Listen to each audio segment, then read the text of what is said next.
Many of you remember your first pet? I sure did. When I was 5, my parents bought me my first horse. And that was the beginning of the end. I was hooked on horses. We used to take a lot of road trips across the country to visit family in the Midwest. But there's only so much you can do as a 7 or 8-year-old in the backseat of a car as you're driving through corn country. Nothing but cornfields as far as the eye can see. But I wasn't riding in the backseat of that car. Oh no. I was riding the most amazing horse in the world.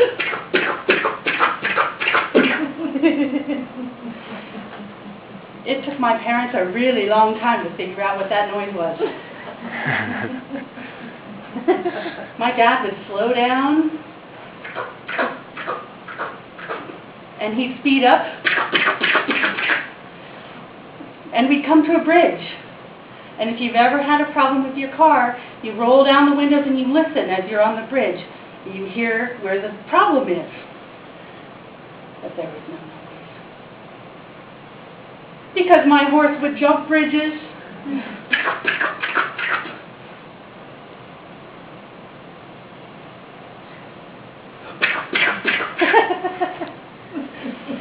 I still don't know why my parents didn't leave me beside the road somewhere. Flash forward a few years to a new horse, a real horse, Misty. And me with my reckless teenage attitude with a sulky cart, the fast kind that just has 2 wheels. And me saying, I don't need that piece of harness today. We can do without that strap. No worries. You get a runaway cart.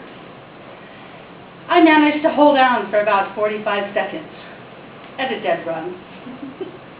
Until the cart dumped me out, I slide to a stop, and I look as I jump up, and I see the horse making the circuit around the field with the cart bouncing and bouncing in the air. And I'm yelling, Mom, Dad, stop the horse, stop the horse. She's going to hurt herself. I was only worried about her. The cart was totaled. The harness was ruined. The horse was perfectly fine. And I've never seen my dad run so fast. He came barreling down that hill as if I had died. I was fine, a little bit scratched up, and I still have a spot on the back of my leg where I have no feeling. But no worries. That was the last time I tried cart with horse. Flash forward a few more years to a new horse, a bigger horse, red, quarter horse, tough. And me with my friend deciding, let's catch the 3rd horse. Good idea. So here we are, big gear, my rope. I'm going really fast. We're going to catch this horse. Going to catch her. And I throw the rope, and it settled right over her ears. Perfect, if she would have had horns. But no horns. So, dead run, gathering up my rope. And she runs into the trees. On my parents' property, we had cut the limbs off the trees, nice and high, so we could ride through the trees without getting smacked with limbs. But I could see, as we approached these trees, at a dead run, that I'm going to hit a tree.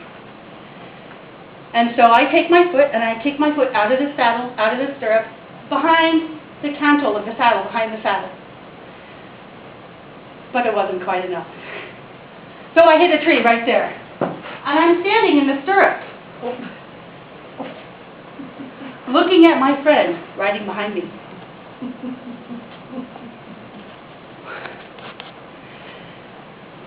So here I am, dead run, going backwards. I hit another tree on the back of my leg, and it kicks my foot out of the stirrup, and I go flying through the air, graceful, until I'm horizontal. And I hit another tree right across here, and I slide down. Ouch. My friend helped me get up, get on her horse, take me down to the house. About 45 minutes later, we went back up the hill to catch the horse I'd been riding, and get her saddle off and get her put away. I was fine, nothing broken. Had a hard time breathing for a little while, but I was fine. We called it a day at that point. I've done a lot of crazy things off of horses, and I miss it. I haven't ridden in several years, and I just heard a couple months ago that my last horse, Red, has gone to the great field in the sky. Someday, I'm going to get back in the saddle again. But for the time being, I think I'm all right. Now, if I could say one thing to that little girl riding in the back seat of her parents' car, riding that amazing horse, never stop dreaming. Always use your imagination. Oh, and one more thing. Little girl, take care of that body, because I have to live with it now. That's it.